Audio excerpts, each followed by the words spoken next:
Selamat pagi Bapak Ibu.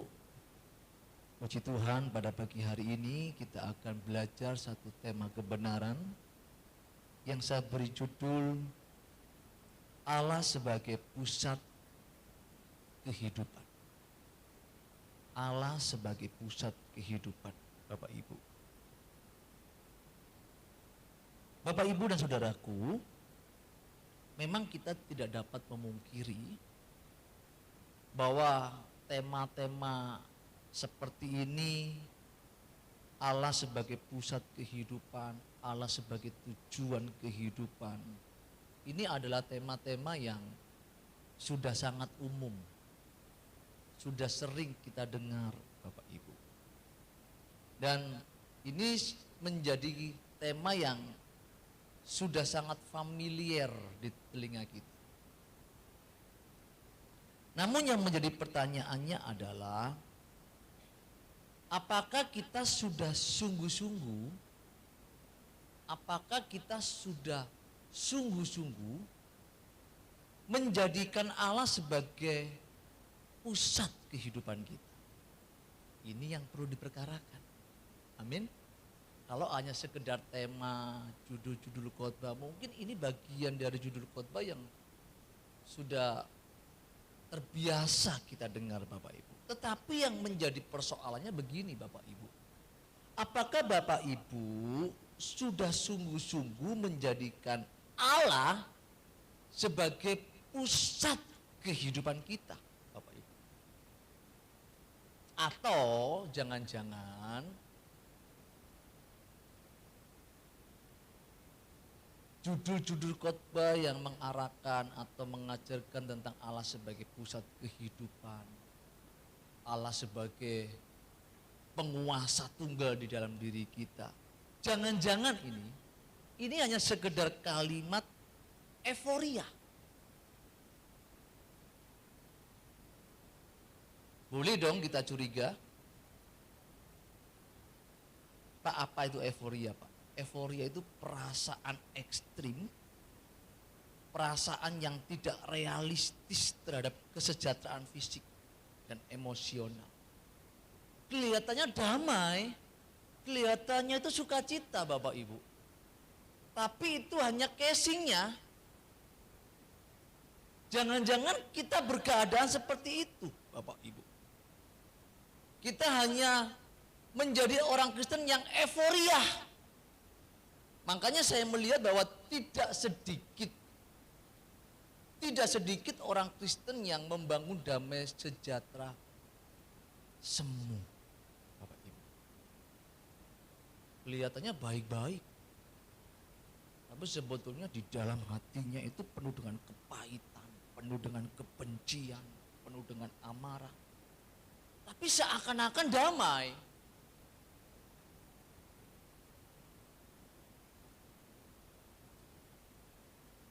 Ngomongnya Tuhan. Haleluya. Puji Tuhan, Pak. Tapi fakta kehidupannya bahwa sebenarnya dia tidak mengenal Tuhan atau belum sama sekali mengenal Tuhan. Makanya Bapak Ibu, inilah hal yang perlu untuk kita perkarakan dengan serius. Jangan sampai kekristenan kita hanya sekedar euforia. Amin. Kan banyak orang Kristen euforia kekristenan. Waduh, aksesorisnya semua Kristen. Anting-anting Kristen, kalung Kristen. Ke gereja bawa Alkitab seperti orang Kristen. Khotbah di mimbar pakai dasi seperti orang rohaniwan. Di keluarganya seperti setan. Ini adalah realitas kehidupan. Saya mau katakan, ini adalah realitas kehidupan sebagian besar orang Kristen. Fokus hidup orang-orang Kristen yang saya dapati, ternyata mereka itu bukan mengarahkan hidupnya ke Tuhan. Fakta kehidupan yang saya dapati di dalam kehidupan banyak orang Kristen, ternyata mereka adalah orang-orang yang hidup untuk dirinya sendiri. Saya beberapa kali bilang sama istri, saya frustasi jadi orang Kristen. Kalau melihat kekristenan begini, sebetulnya saya frustasi jadi orang Kristen. Kenapa? Orang Kristen gak jauh beda dengan orang-orang dunia. Dan bahkan lebih buruk. Lebih buruk.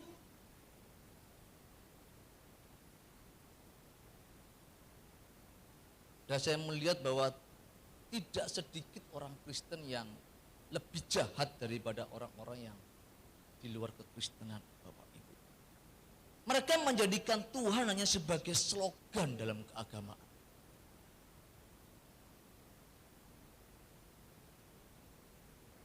Padahal mereka sendiri tidak pernah mengalami Tuhan.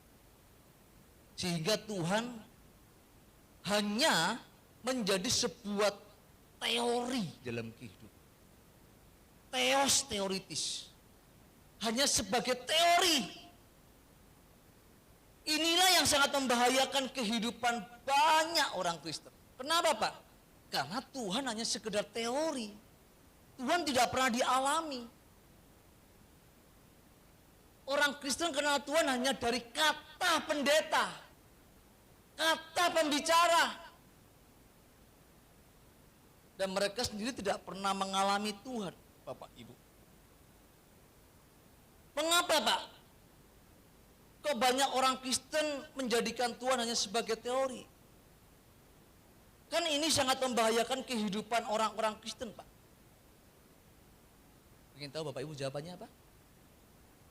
Mengapa orang Kristen yang di dalam gereja rata-rata itu hanya menjadikan Tuhan sebagai teori? Itu kenapa? Ingin tahu jawabannya? Karena Bapak Ibu, rata-rata orang Kristen itu masih duniawi. Apa Bapak Ibu? Duniawi. Dan orang-orang yang duniawi itu fokusnya pada diri sendiri. Jadi ketika dia berurusan dengan Tuhan, itu pun karena kepentingannya. Ketemu dengan Tuhan pagi berdoa pun itu karena urusannya. Karena maunya. Jadi berurusan dengan Tuhan itu bukan karena Tuhan aku ingin tahu apa itu kehendak-Mu. Tidak. Tetapi ketika berurusan dengan Tuhan itu kepentingannya, urusannya, maunya, masalahnya, Bapak Ibu. Kok begitu, Pak? Iya.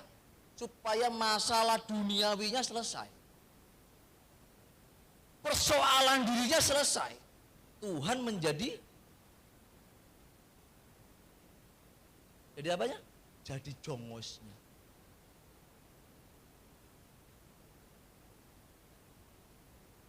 Tuhan dijadikan sebagai tempat pemuas dirinya. Kalau saya boleh katakan, ini kejahatan. Ini kejahatan. Makanya saya sama istri kalau berdoa nggak pernah minta-minta sama Tuhan. Tadi berangkat ke sini pun nggak minta Tuhan lindungi saya, nggak begitu. Kenapa, Pak? Karena saya percaya bahwa ketika saya hidup benar, saya dekat dengan Tuhan, maka Tuhan akan menyertai saya. Bapak ini bukan orang Kristen berarti nggak pernah minta perlindungan Tuhan. Saya tahu Bapak saya yang jahat aja yang di dunia tahu memberi pemberian yang baik kepada saya. Apalagi Bapakku yang di surga.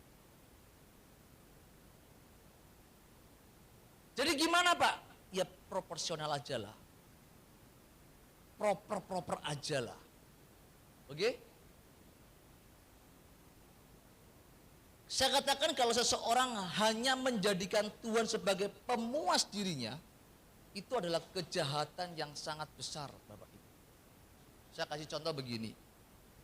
Sepasang suami istri, ya.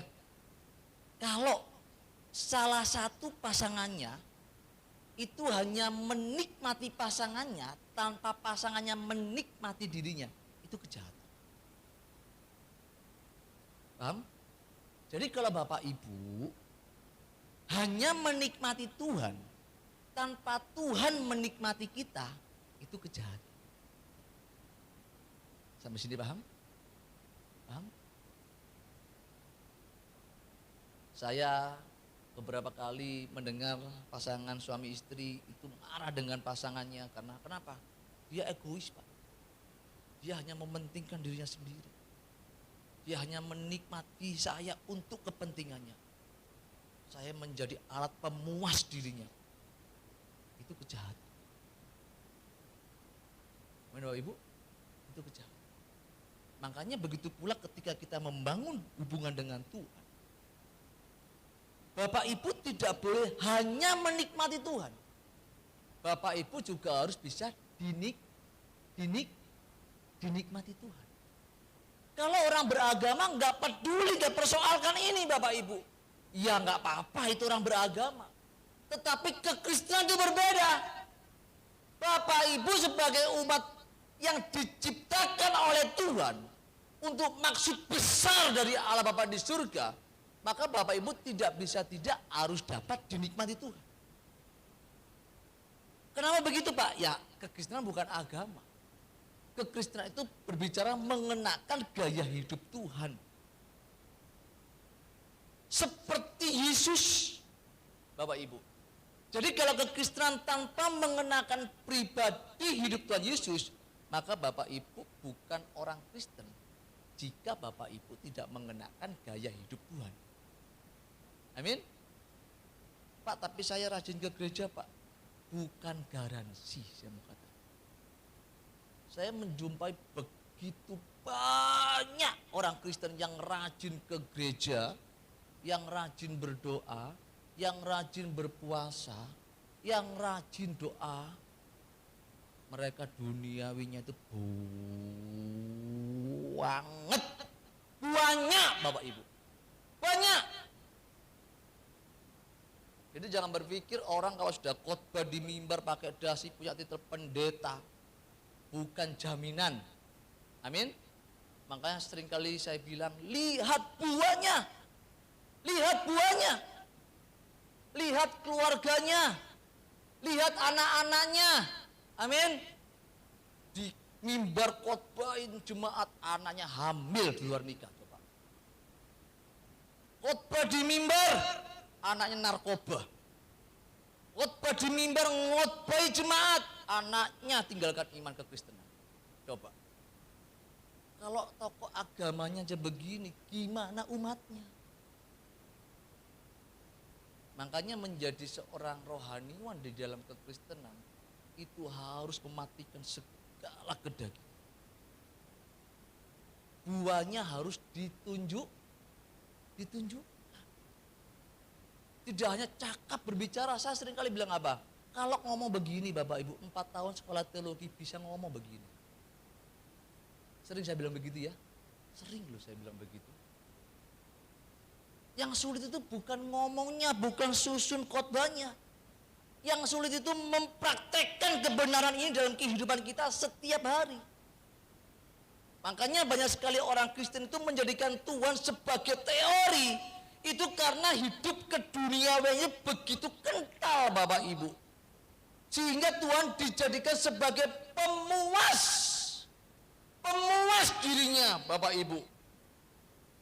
Jadi ketika seorang itu datang ke Tuhan, sebetulnya dia itu bukan rindu ke Tuhannya, tapi rindu menikmati mukjizatnya. Rindu menikmati berkat-berkat. Rindu menikmati pertolongannya. Tetapi tidak pernah rindu Tuhan, bagaimana supaya aku mengerti kehendak-Mu untuk aku lakukan ya. Gak pernah. Coba deh Bapak Ibu dengar orang-orang kalau berdoa pagi ya, doa malam coba. Yang dibawa apa Bapak Ibu? Segudang persoalan. Berkontainer-kontainer, pergumulan. Benar atau benar sekali Bapak Ibu? Sangat benar sekali ya. Pak, apakah kita tidak boleh minta? Boleh. Minta ke Tuhan itu boleh. Contoh begini, Tuhan, aku minta supaya di sepanjang hari ini Engkau pertemukan aku dengan jiwa-jiwa yang membutuhkan kebenaran-Mu. Itu minta enggak Bapak Ibu? Minta enggak? Minta. Tuhan, aku berkomitmen di sepanjang hari ini aku menjaga hidupku supaya aku tidak bercacat, tidak bercela. Aku mau menjaga perkataanku. Tolong Tuhan, jagai aku. Permintaan enggak Bapak Ibu? Boleh minta? Tapi bilang begini, Tuhan, berkati aku dengan makanan pada pagi hari ini. Saya bilang apa? Sudah nak. Tuhan ampuni dosaku. Tuhan jawabnya apa? Sudah nak. Sudah. Tuhan lindungi aku. Tuhan jawab apa? Sudah nak. Sudah. Cuma kerjakan bagianmu. Hidup benar. Hidup suci. Hidup kudus. Di sepanjang hari. Hanya itu saja. Karena Alkitab saya berkata, hidup orang benar itu akan dipelihara oleh Tuhan. Sekalipun deg-degan, tapi tetap dipelihara oleh Tuhan. Makanya kalau Bapak Ibu mengenal Tuhan dengan benar, maka Bapak Ibu ketika berhubungan dengan Tuhan, Bapak Ibu tidak menjadikan Tuhan sebagai pemuas diri kita. Untuk kepentingan kita. Tetapi menjadikan Tuhan sebagai satu-satunya majikan yang kita hormati, yang kita sanjung, yang benar-benar kita tinggikan Bapak Ibu. Selama ini kesalahan banyak orang Kristen, itu menjadikan kekristenan itu seperti orang Israel. Seperti orang Israel. Jadi mereka berurusan dengan Tuhan itu ya untuk dirinya. Kalau saya boleh katakan sih memang bangsa Israel dengan kita itu sama. Sama apanya Pak? Sama sebagai umat pilihan. Ini kan yang seringkali diangkat-angkat. Loh Pak, kita ini orang Israel cangkokan bilang gitu. Saya katakan memang kita sama-sama umat pilihan. Kalau bangsa Israel sebagai umat pilihan karena darah daging dari keturunan Abraham. Dari Yakub langsung orang Israel. Ya kan? Sedangkan kita adalah umat pilihan karena iman. Kita buka dulu ayatnya yuk. Roma 4 ayat 16. Dengan cepat ya. Roma 4 ayat 16. Karena itulah kebenaran berdasarkan iman supaya merupakan kasih karunia. Sehingga janji itu berlaku bagi semua keturunan Abraham. Bukan hanya bagi mereka yang hidup dalam hukum Taurat, tetapi juga bagi mereka yang hidup dari iman Abraham. Jadi kita ini juga keturunan dari umat pilihan itu karena kita beriman kepada Allah yang disembah oleh Abraham, oleh Ishak, dan oleh Yakub, Bapak Ibu. Nah, di sini saya mau coba sedikit untuk menjelaskan bahwa bangsa Israel sebagai umat pilihan darah daging dari Abraham dan kita umat pilihan karena iman, saya mau katakan itu berbeda. Berbeda. Kalau bangsa Israel itu umat pilihan karena darah daging dari Abraham, kalau kita umat pilihan karena iman kita kepada Abraham, yaitu Allah yang disembah oleh Abraham, Bapak Ibu. Ya, kalau umat pilihan di Perjanjian Lama, yaitu keturunan darah dan daging dari Abraham, itu fokusnya kepada diri. Kepada siapa? Dirinya. Umat Perjanjian Lama, keturunan darah dan daging dari Abraham, itu berurusan dengan Tuhan, itu fokusnya kepada dirinya. Oke? Mereka berpusat kepada negeri. Negeri apa? Kanaan. Di dunia. Sampai sini paham? Dan mereka berbangga diri bahwa mereka merupakan satu-satunya bangsa tertua di dunia yang dipilih dan dipelihara oleh Tuhan sampai hari ini. Bangsa kuno, Moab hilang, Midian hilang. Bangsa-bangsa kuno dulu habis, gak tersisa.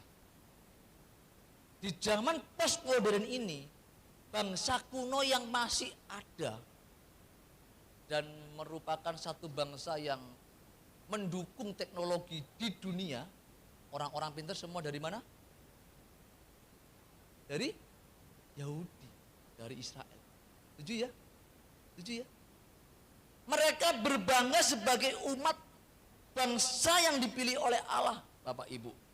Dan mereka fokusnya kepada diri dan kepada tanah Kanaan. Mereka karena dipilih oleh Tuhan, mereka menjadi bangsa yang egois. Bangsa yang fokusnya kepada diri, Bapak Ibu. Makanya saya mengatakan ini berbeda dengan kita sebagai umat pilihan karena iman. Berbeda di mana, Pak?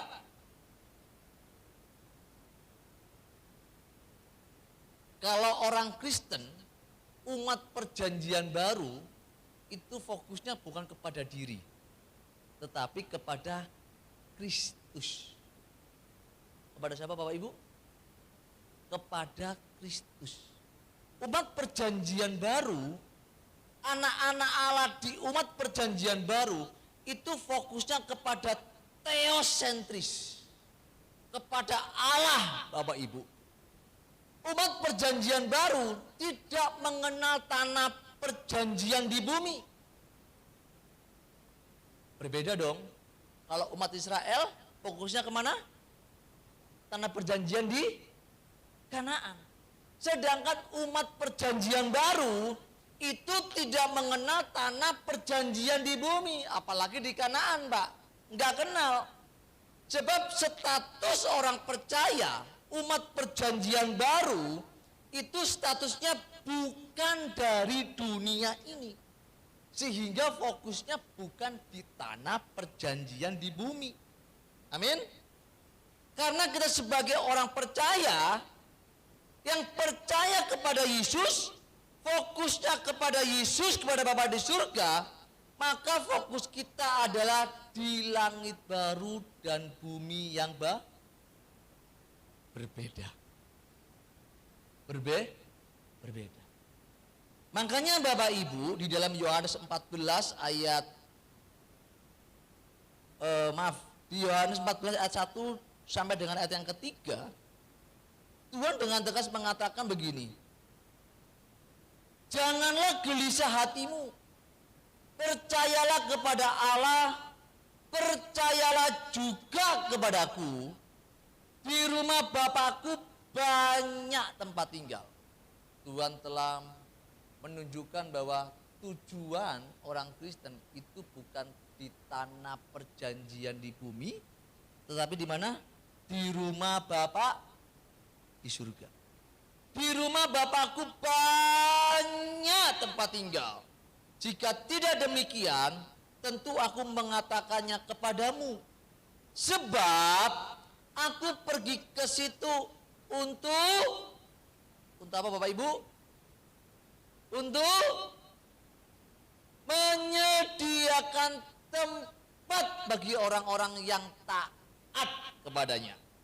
Dan apabila aku telah pergi ke situ dan telah menyediakan tempat bagimu, aku akan datang kembali dan membawa kamu ke tempatku, supaya di tempat di mana aku berada, kamu pun berada. Bapak Ibu, pernyataan Tuhan Yesus bahwa kita bukan bukan dari dunia ini, itu berarti kita tidak boleh memiliki proyeksi atas dunia ini sama sekali. Pak, terus piye? Kalau kita nggak boleh punya tujuan di dunia itu piye? Ya karena kita memang ditargetkan, didesain untuk memindahkan hati kita ke surga. Amin. Kok begitu, Pak? Iya, Bapak Ibu, karena dunia ini akan dibinasakan. Bapak Ibu membangun kerajaan di bumi dengan banting tulang, tulang dibanting-banting, kepala jadi kaki, kaki jadi kepala. Terus kalau nanti semua ditinggal, kira-kira pukul kepala enggak? Kenapa pukul kepala? Sia-sia. Dan Alkitab seringkali menyadarkan kepada kita, tinggalkan segala keinginanmu. Berkemas-kemas. Pindahkan hatimu ke surga. Jangan kumpulkan harta di bumi.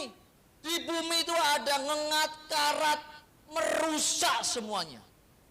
Tapi kalau kita kumpulkan harta kita di surga, memindahkan hati kita di surga, itulah yang benar.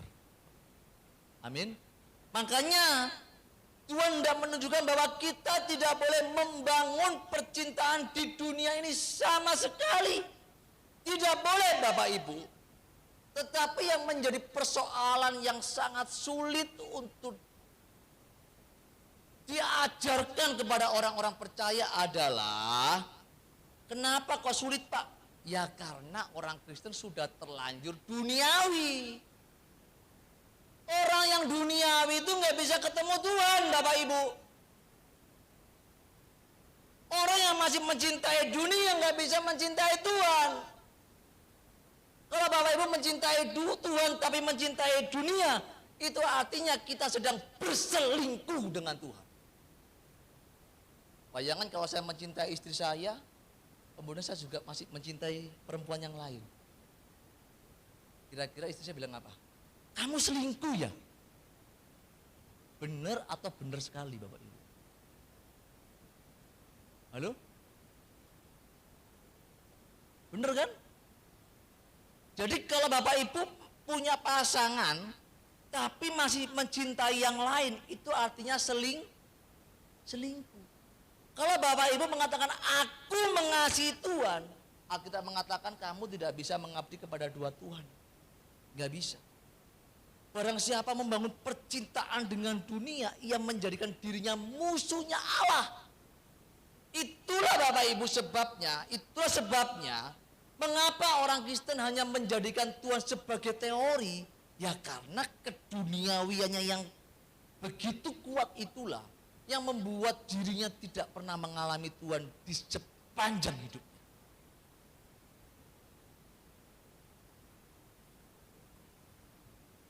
Makanya pengajaran-pengajaran begini itu sulit diterima. Saya tidak heran ketika saya pemuritan Mas Eka, saya ngajar, awalnya banyak Bapak Ibu, nanti 3 bulan berkurang. Kenapa? Karena yang duniawi ketika disuruh meninggalkan kedagingan dan hidup duniawi, itu bilang, Pak berat Pak, masih hidup di dunia Pak. Dagingnya masih kuat.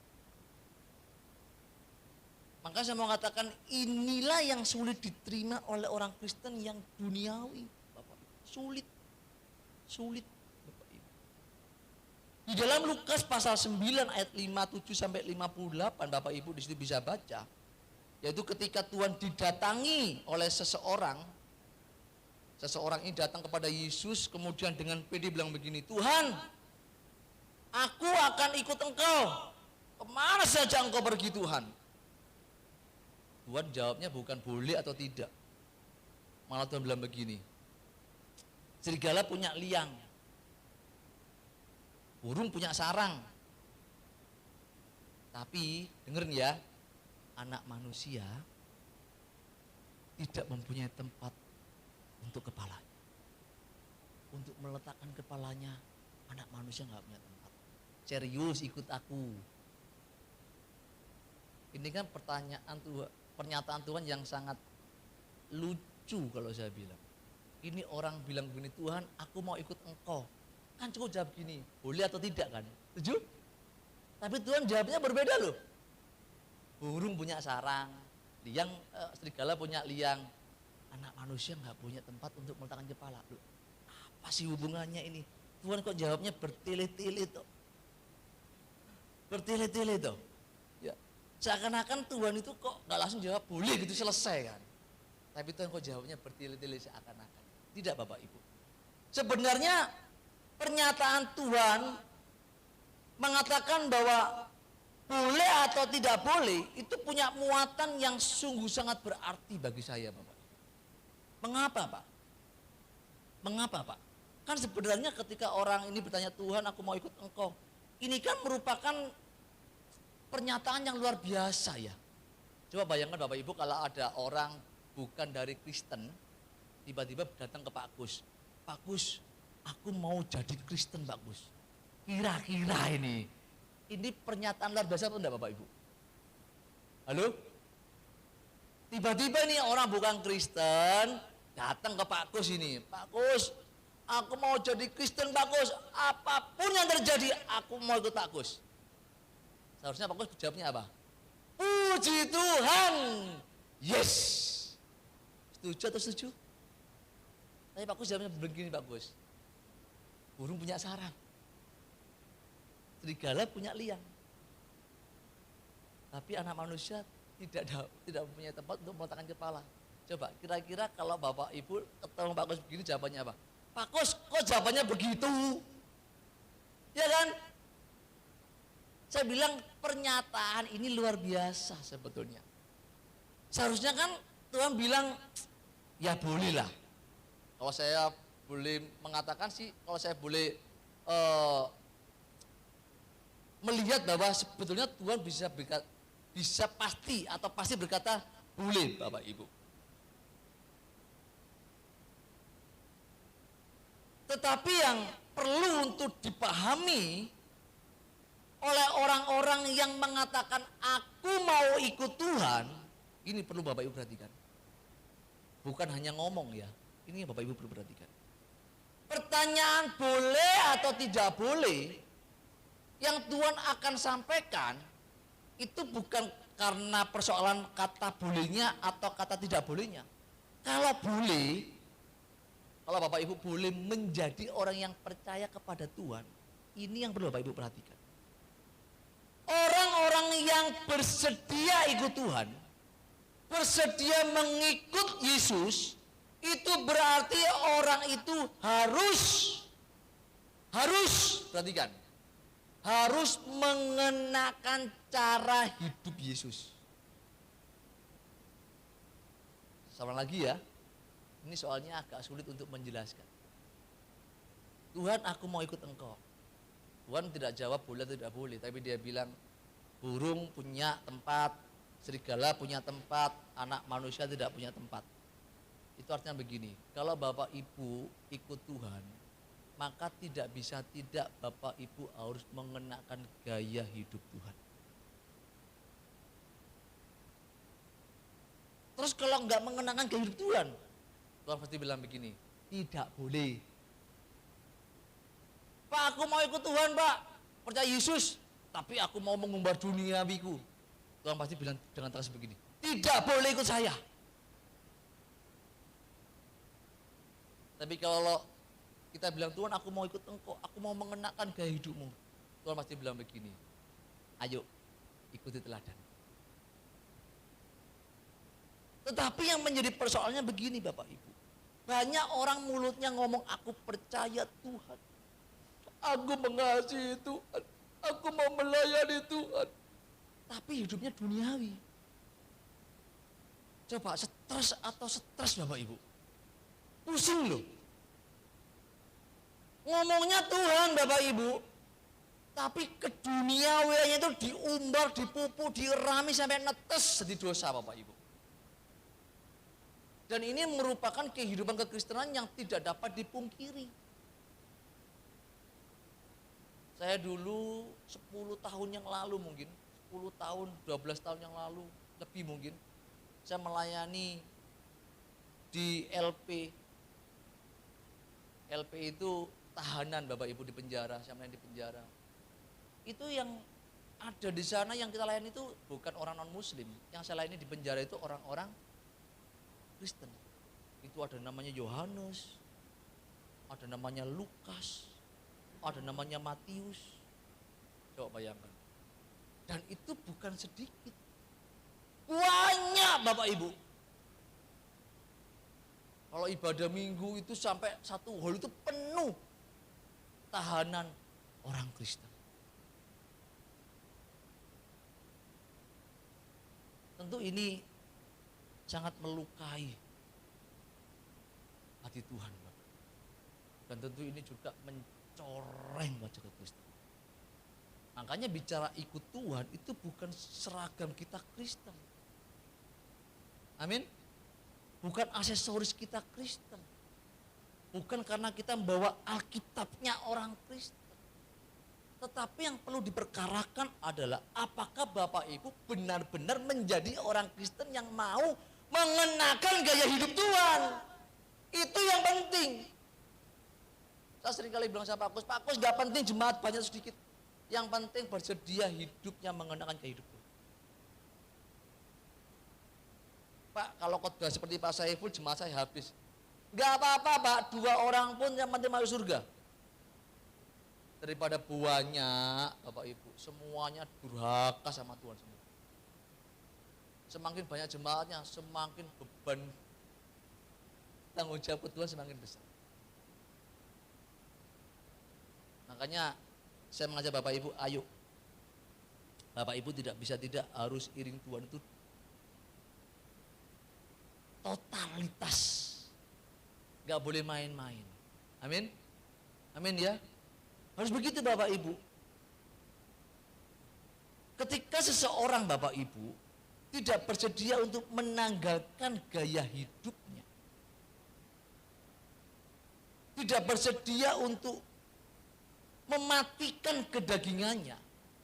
Maka dapat dipastikan kita akan menjadi orang Kristen yang menjadikan Tuhan sebagai pemuas diri kita. Kekristenan kita itu hanya sebagai aktivitas agamawi. Kamu Kristen? Kristen Pak. Buktinya apa? Saya ke gereja Pak. Nama saya Petrus. Lihat Pak, Petrus. KTP saya Kristen Pak. Saya orang Kristen Pak. Tapi masih suka bohong. Hidupnya enggak benar. Saya bilang, kamu belum Kristen. Kamu hanya berstatus agama Kristen. Agama Kristen. Kalau orang Kristen itu hidupnya dinikmati oleh Tuhan dan oleh sesama. Amin. Itu pasti Bapak. Jadi perkarakan hal ini dalam hidup kita. Jangan sampai kita menjadi orang Kristen tapi hidup kita berantakan. Amin ya.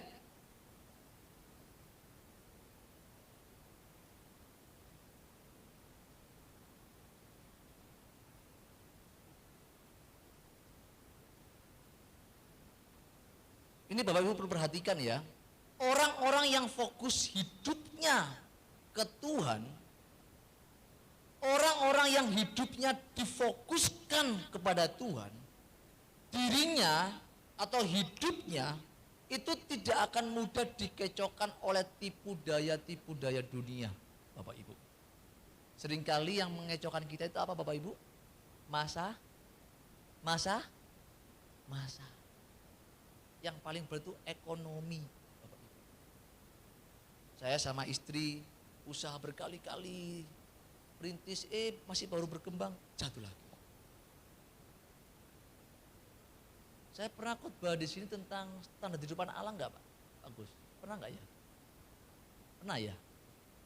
Jadi kalau Bapak Ibu itu untuk mencapai standar hidup anak Allah harus lulus dulu di standar hidup umum dulu. Kalau norma umumnya enggak lulus, Bapak Ibu tidak bisa naik level di standar hidup anak Allah. Gitu. Standar hidup umumnya itu apa? Ya tidak berbuat jahat, intinya tidak berbuat dosa lah. Tanggung jawab, jujur, begitu Bapak Ibu. Tidak menyakiti sesama, itu penting Bapak Ibu.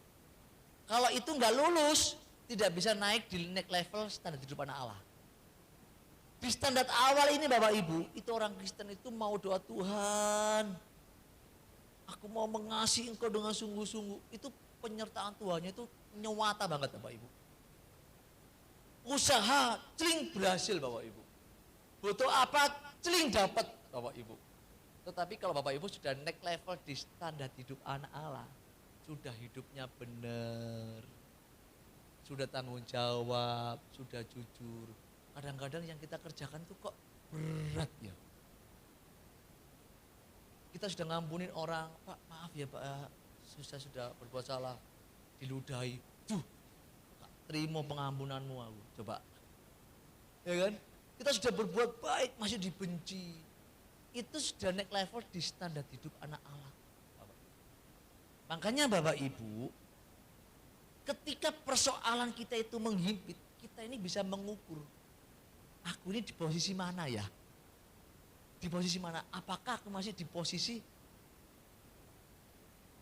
standar anak dunia, yaitu hanya melakukan norma-norma umum, atau aku sudah masuk di standar level anak Allah ya?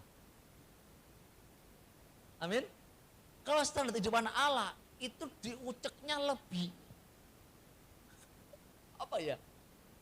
Diuceknya itu lebih keras, Bapak Ibu. Kenapa begitu, Pak? Karena kalau Bapak Ibu mau menjadi orang yang nanti memerintah bersama dengan Tuhan, Bapak Ibu harus benar-benar menjadi pribadi yang tahan uji. Amin. Kalau hanya aku sakit Pak, disembuhkan Tuhan. Karena aku tidak berbuat jahat. Oh ya, masih di level 1. Masih di level 1. Ada anak Tuhan setia melayani. Habis-habisan mengabdikan hidupnya untuk Tuhan. Jatuh sakit, stroke.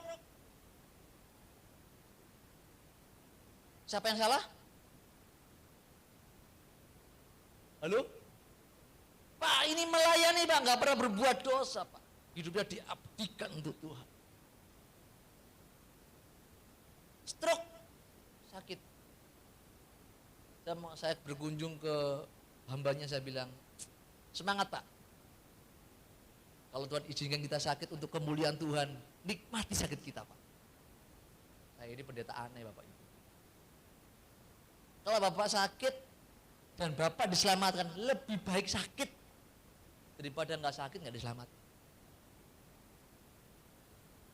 Setuju? Ada nggak setuju ini?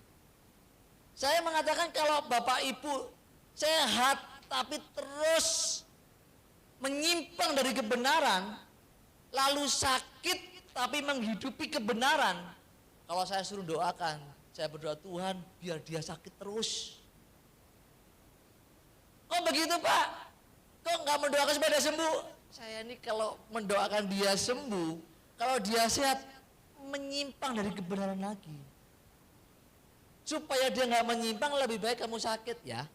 Supaya kamu nanti kalau innalillahi wa innalillahi rojiun, kamu diselamatkan. Amin. Makanya keadaan diri kita ketika kita ada dalam pergumulan, kita bisa mengukur. Saya sama istri ya bisa mengukur, ya nggak apa-apa lah. Kita sedang ada di proses yang lebih tinggi, Bapak.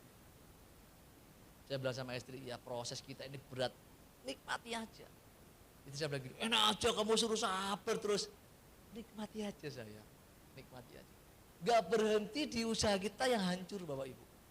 Sampai saya kemarin tuh sakit berapa minggu itu, habis. Ini sampai cowok ini. Ya. Saya kemarin ya, ini masih ketat, ini sudah, sabuk saya sudah satu lubang itu maju. Sudah sakit 1 minggu itu sudah kurus.